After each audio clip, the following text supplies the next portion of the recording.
राधे राधे, जय श्री कृष्णा। मैं निर्मला पांडे।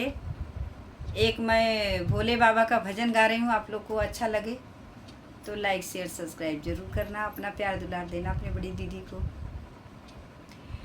डमरू काहे के हो बजवला, हम तयवते रहली ना। डमरू काहे के हो बजवला, हम तयवते रहली ना। डमरू कय आवाज वही बगिया में गईले हो।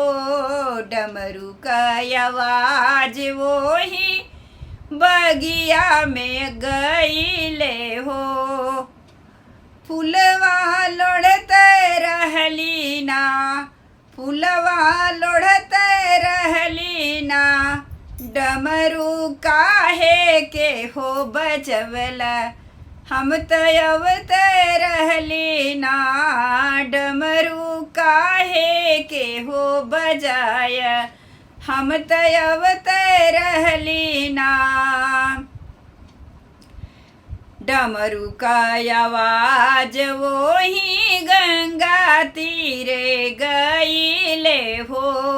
डमरू का आवाज वही गंगा तीरे गईले हो।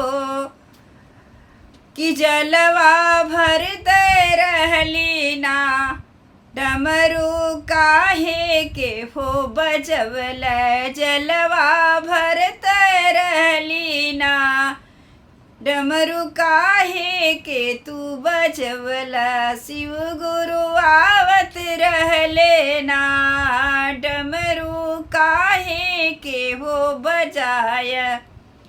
शिव गुरु आवत रहले ना। डमरू का आवाज शिव चर्चा में सुन ले हो।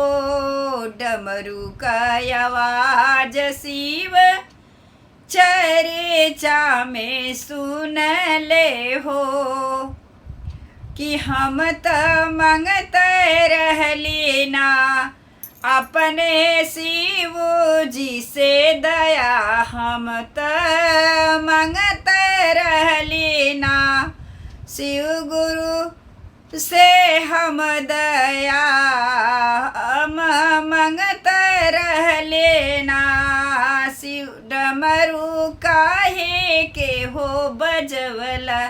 शिव गुरु आवत रहले ना, शिव गुरु आवत रहले ना। डमरू काहे के हो बजवला, शिव गुरु आवत रहले ना।